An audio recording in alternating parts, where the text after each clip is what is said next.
بنده دستش می برداره و با آب چشم از خدا مغفرت گناه میکرده است. جبرائیل همراه ملائکه او را نگاه میکرده است به خاطر که این عمل بنده را خدا دوست می‌دارد. جبرائیل همراه یک توده ملائکه ها بر همین زمین ما میآیند، با امر خدا میآیند. دیگار میره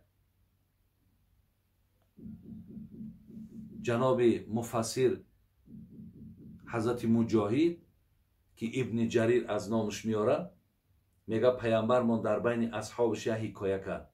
گفت یک مرد بود در بنی اسرائیل، عجیب مرد بود. میگه این مرد از شب تا روز عبادت میکرد، از روز تا بگاه در جهاد بود. میگه بر علیه دشمنای خدا می جنگید. میگه همین عبادت و جهادش 1000 ماه دوام کرد. اصحاب پیغمبر میگه عجیب، در یک حیرت افتادن، تعجب کردن چی مردی خوبی بود که میگه همین آیت نازل شد لیلة القدر خیر من الف شهر. شما در یک شبی که همین را با آن ترتیبی که من گفتم شب زنده داری کنین، برابر انا حتی ثوابی همون نفری که شب تا روز نماز میخوان، روز تا بگاه در میدان جهاد بود، همون هم در نامه اعمالتان نویسانده میشود. من در ماه رمضان برای شما حدیثی خواندم با روایت حضرت امام ابو هریره که حدیث متفق علیه بود، حدیث بخاری و مسلم بود. من صام رمضان ایمانا و احتسابا غفر له ما تقدم من ذنبه. کسی رمضان از روی اعتقاد به خاطر ثواب اگر روزه بگیره، خدا گناهاش مغفرت میکنه. عیناً با همین حدیث بخاری و مسلم با روایت جناب امام ابو هریره پیامبرمون چی گفت؟ من قام لیلة القدر ایمانا و احتسابا غفر له ما تقدم من ذنبه. کسی این شب را هم اگر شب زنده داری کند، عیناً همون پاداشی را که در رمضان وعده بود که گناهات مغفرت می شود، گناهات مغفرت می شود. برادری عزیز، نگو که من 20 سال و 30 سال گناه کردم، نگو من 50 سال گناه کردم. در نزد پروردگار بخشیدنش هیچ مقصد، هیچ قدری هم ندارد. الله مهربان خواهد 100 ساله گناه انسان می بخشد. زین لحاظ خودش وعده دارد گناهاتان هم می بخشد.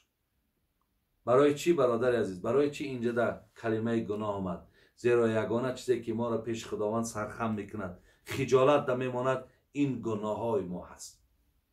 انمی روی گناه هست که دلهامون سیاه هست. از روی گناه هست که ما را چقدر مشکلات های زیاده فرا میگیرد. از روی گناه هست که قحطی میاد. از روی گناه هست که بارش نمیبارد. ببینید، از روی گناه هست که حتی میوه هامون حاصل نمیتید. از روی گناه هست که در کارامون بسیاری وقت برار و برکت نیست. همه اینها برادر عزیز از روی گناه می شود. حسن بصری را وقت پرسیدن بهترین روزی تو کدام روز است؟ گفت همان روزی که اگر با پروردگارم گناه نکنم، همان روز گفت برای من بهترین روز، گفت به حساب می رود. عزیزای خدا میگن آنها که زی من خدای من می بیند، کافر ببیند و صحبتم ننشیند. گر قیصه خود پیشی سگ برگویم، سگ دامنی پوستین زی من برچیند. حقیقتا میگد همین قدر شرمنده ایم، همین قدر گناه های زیادی دارم که اگر یک آدمی نامسلمان گناه های مرا ببیند، با من هیچگاه او همنشین نمی شود. اگر همین گناه های من پیش یک سگ اگر برگویم، حتی همون دامن پوستیش همون سگ میگد از من بر میکند. یعنی به آدمی گناهگار حتی اونها نزدیک شدن برای خود خواهش ندارند.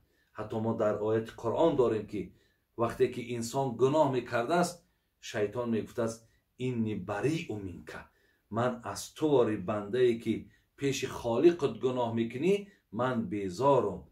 بلکه چی میگد؟ من از پروردگار میترسم.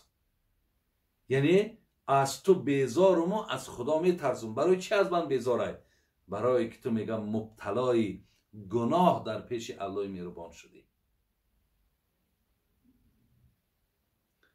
حضرت مولاوی را خدا رحمت کنه در مثنویش میآورد، میگو جدی تو آدم بهشتش جای بود. پدرتون میگه وقتی خدا برد در جنت جا کرد، جدی تو آدم بهشتش جای بود، قدسیان کردند بهر او سجود. تمام ملائکه آمده سجدش کردند. یک گناه ناکرده گفتندش تمام، مذنب بره بیرون خیرا. وقتی که الله گفت با این درخت نزدیک نشو، وقتی سخن خدا را شکست، وقتی گناهگار شد، الله از جنت بیرونش کرد. به خاطر چی؟ به خاطر گناه کردگیش، به خاطر نافرمانیش.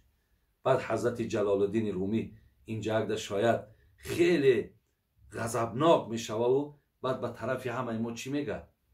بین میگه که تو طمع داری که با چندین گناه داخل جنت شوی. ای روسیا، این باباتون پدرتون به یک گناه بیروشید، شما اینقدر آلوده گناهینو با این با میخواهین جنت برین.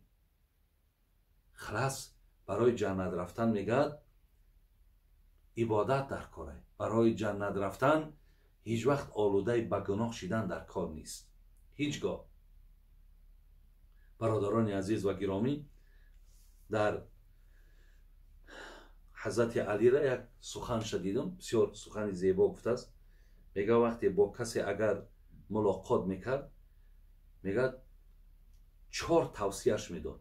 یکم میگفت بچم، میگفت بچه جان، بنده خوبی خدا، در همین دنیا میگفت کاری کن که گناهگار نشوی.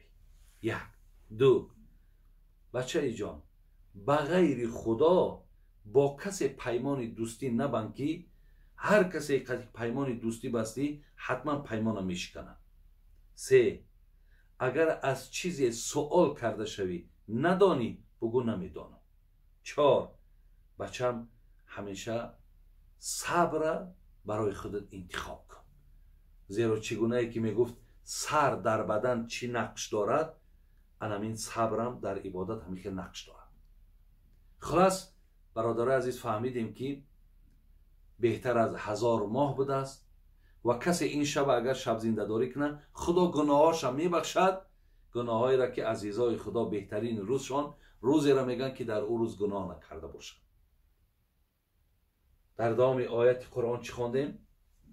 تنزل الملائکة و الروح فیها باذن ربهم من کل امر. در این شب برادر عزیز دیگر فضیلتش چیه؟